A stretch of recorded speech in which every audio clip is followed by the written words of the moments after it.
Hi everyone and welcome to episode 3 of I, Robot by Isaac Asimov. The story we have been reading these last couple of episodes is the first story in the collection called Robbie, about a little girl, Gloria's friendship with her pet robot Robbie. Most recently, Mrs. Weston, Gloria's mother, has expressed her concern about her daughter building what she sees as an unnatural attachment to her robot. So she has convinced her husband, despite his obvious reluctance, to get rid of Robbie, return him to the manufacturers without Gloria knowing. They have tried to soften the blow by bringing home a puppy. Gloria has not been won over and is devastated by the news that Robbie has disappeared, although they have not explained to her quite what has happened. Seeing that her plan hasn't quite worked out, Mrs. Weston now believes it is time to move to the city, move to New York, hoping that a change of scenery will make things better. Okay. Gloria displayed immediate signs of improvement when told of the impending trip to the city. She spoke little of it, but when she did, it was always with lively anticipation. Again, she began to smile and to eat with something of her former appetite. Mrs. Weston hugged herself for joy and lost no opportunity to triumph over her still sceptical husband. "You see, George, she helps with the packaging like a little angel and chatters away as if she hadn't a care in the world. It's just as I told you. All we need to do is substitute other interests." Was the sceptical response. "I hope so." Preliminaries were gone through quickly. Arrangements were made for the preparation of their city home, and a couple were engaged as housekeepers for the country home.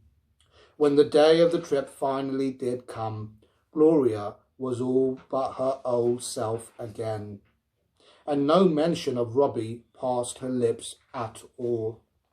In good humour, the family took a taxi gyro to the airport. Weston would have preferred using his own private gyro, but it was only a two-seater with no room for baggage, and entered the waiting liner. "Come, Gloria," called Mrs. Weston. "I've saved you a seat near the window so you can watch the scenery."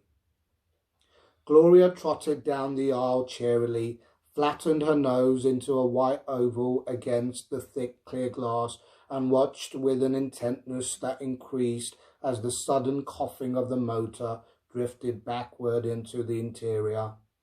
She was too young to be frightened when the ground dropped away as if let through a trapdoor, and she herself suddenly became twice her usual weight, but not too young to be mightily interested. It wasn't until the ground had changed into a tiny patchwork quilt that she withdrew her nose and faced her mother again.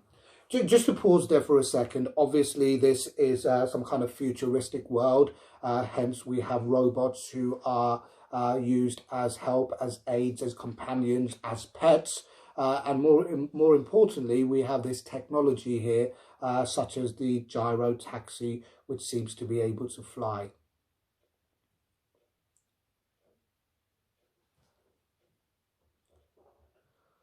"Will we soon be in the city, Mama?" she asked, rubbing her chilled nose and watching with interest as the patch of moisture which her breath had formed on the pane shrank slowly and vanished. "In about half an hour, dear." Then, with just the faintest trace of anxiety, "Aren't you glad we're going? Don't you think you'll be very happy in the city with all the buildings and people and things to see? We'll go to the Visivox every day and see shows, and go to the circus and the beach and—" "Yes, Mamma," was Gloria's unenthusiastic rejoinder.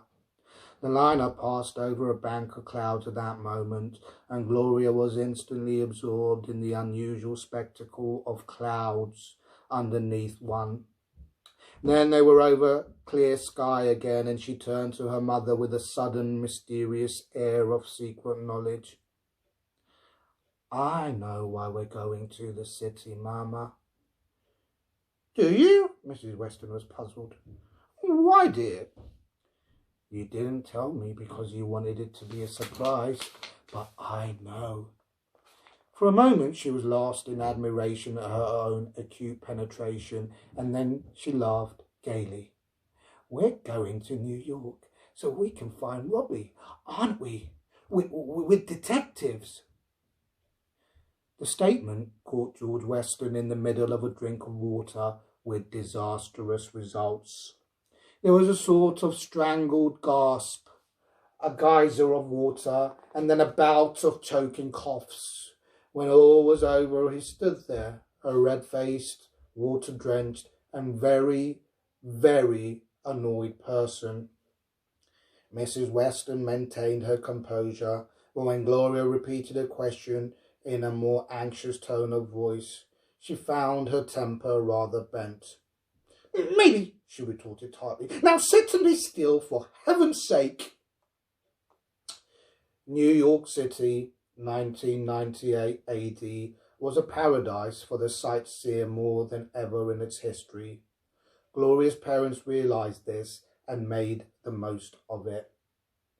On direct orders from his wife, George Weston arranged to have his business take care of itself for a month or so, in order to be free to spend the time in what he termed dissipating Gloria to the verge of ruin. Like everything else Weston did, this was gone about in an efficient, thorough and businesslike way. Before the month had passed, nothing that could be done had not been done. Right, again, I'm going to stop there very quickly. So this is set in 1998. Bearing in mind, this book was written in the 1950s. Well, the book was published in 1950. The stories were written sort of around that time. This is quite a different idea of the future that Asimov envisaged in 1998 to actually what transpired. She was taken to the top of the half-mile tall Roosevelt building to gaze down in awe upon the jagged panorama of rooftops that blended far off in the fields of Long Island and the flatlands of New Jersey. They visited the zoos where Gloria stared in delicious fright at the real live lion, rather disappointed that the keepers fed him raw steaks instead of human beings, as she had expected, and asked insistently and peremptorily to see the whale. The various museums came in for their share of attention, together with the parks and the beaches and the aquarium. She was taken halfway up the Hudson in an excursion steamer fitted out in the archaism of the mad-20s. She travelled into the stratosphere on an exhibition trip where the sky turned deep purple and the stars came out and the misty earth below looked like a huge concave bowl. Down under the waters of the Long Island Sound, she was taken in a glass-walled subsea vessel where, in a green and wavering world, quaint and curious sea things ogled her and wiggled suddenly away. Again, it's quite interesting to see how Isaac Asimov imagined the future that is actually now our past, 22 years past, in fact.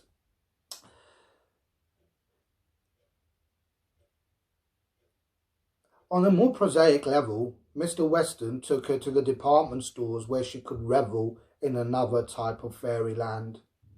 In fact, when the month had nearly sped, the Westons were convinced that everything conceivable had been done to take Gloria's mind once and for all off the departed Robbie. But they were not quite sure they had succeeded. The fact remained that wherever Gloria went, she displayed the most absorbed and concentrated interest in such robots as happened to be present. No matter how exciting the spectacle before her, nor how novel to her girlish eyes, she turned away instantly if the corner of her eye caught a glimpse of metallic movement. Mrs. Weston went out of her way to keep Gloria away from all robots, and the matter was finally climaxed in the episode at the Museum of Science and Industry. The museum had announced a special children's program in which exhibits of scientific witchery scaled down to the child mind were to be shown. The Westons, of course, placed it up on their list of absolutely. It was while the Westons were standing, totally absorbed in the exploits of a powerful electromagnet, that Mrs. Weston suddenly became aware of the fact that Gloria was no longer with her. Initial panic gave way to calm decision, and, enlisting the aid of 3 attendants, a careful search was begun. Gloria, of course, was not one to wander aimlessly, however. For her age, she was an unusually determined and purposeful girl, quite full of the maternal genes in that respect. She had seen a huge sign on the 3rd floor which had said, "This way to the talking robot." Having spelled it out to herself, and having noticed that her parents did not seem to wish to move in the proper direction, she did the obvious thing. Waiting for an opportune moment of parental distraction, she calmly disengaged herself and followed the sign. The talking robot was a tour de force, a thoroughly impractical device possessing publicity value only. Once an hour, an escorted group stood before it and asked questions of the robot engineer in charge in careful whispers. Those the engineer decided were suitable for the robot's circuits were transmitted to the talking robot. It was rather dull. It may be nice to know that the square of 14 is 196, that the temperature at the moment is 72 degrees Fahrenheit, and the air pressure 30.02 inches of mercury, that the atomic weight of sodium is 23, but one doesn't really need a robot for that. One especially does not need an unwieldy, totally immobile mass of wires and coils spreading over 25 square yards. Few people bothered to return for a second helping, but one girl in her middle teens sat quietly on the bench waiting for a third. She was the only one in the room when Gloria entered. Gloria did not look at her. To her, at the moment, another human being was but an inconsiderable item. She saved her attention for the large thing with the wheels. For a moment, she hesitated in dismay. It didn't look like any robot she had ever seen. Cautiously and doubtfully, she raised her treble voice. "Please, Mr. Robot, sir, are you the talking robot, sir?" She wasn't sure, but it seemed to her that a robot that actually talked was worth a great deal of politeness. The girl in her mid-teens allowed a look of intense concentration to cross her thin, plain face. She whipped out a small notebook and began writing in rapid pothooks. There was an oily whir of gears, and a mechanically timbered voice boomed out in words that lacked accent and intonation. "I am the robot that talks." Gloria stared at it ruefully. It did talk, but the sound came from inside somewhere. There was no face to talk to. She said, "Can you help me, Mr. Robot, sir?" The talking robot was designed to answer questions, and only such questions as it could answer had ever been put to it. It was quite confident of its ability, therefore. "I can help you." "Thank you, Mr. Robot, sir. Have you seen Robbie?" "Who is Robbie?" "He's a robot, Mr. Robot, sir." She stretched to tiptoes. "He's about so high, Mr. Robot, sir, only higher, and he's very nice. He's got a head, you know. I mean, you haven't, but he has, Mr. Robot, sir." The talking robot had been left behind. "A robot?" "Yes, Mr. Robot, sir. A robot just like you, except he can't talk, of course, and he looks like a real person. A robot like me? Yes, Mr. Robot, sir.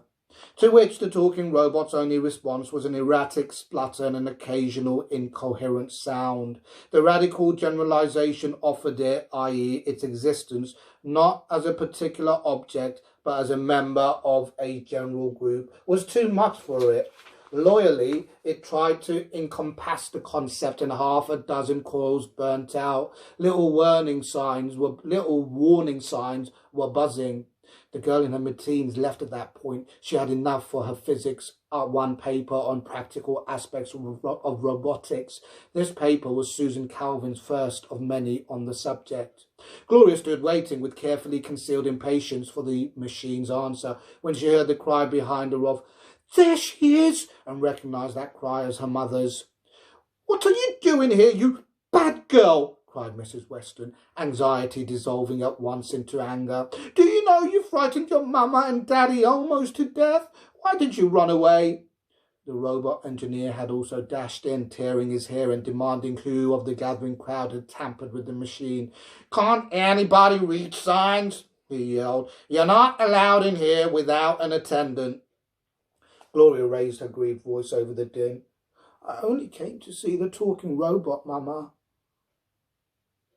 I thought he might know where Robbie was because they're both robots." And then as the thought of Robbie was suddenly brought forcefully home to her, she burst into a sudden storm of tears. "And I got to find Robbie, Mama. I got to."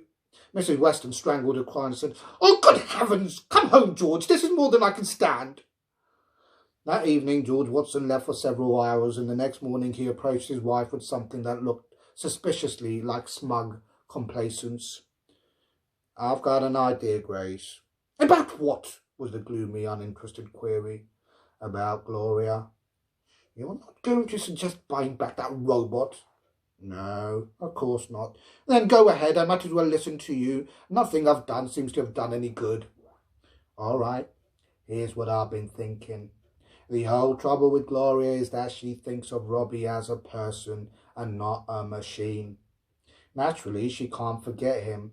Now, if we manage to convince her that Robbie was nothing more than a mess of steel and copper in the form of sheets and wires with electricity, its juice of life, how long would her longings last? It's the psychological attack, if you see my point." "How do you plan to do it?" "Simple. Where do you suppose I went last night?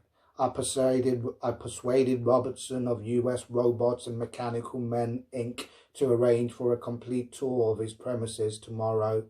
The three of us will go, and by the time we're through, Gloria will have it drilled into her that a robot is not alive."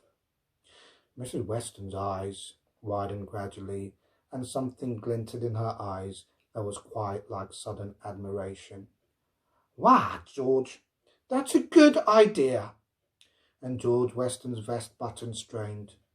"Only kind I have," he said. Okay, so a new plan to help Gloria recover from her loss of Robbie. I wonder if it's going to work. Okay, guys, see you tomorrow.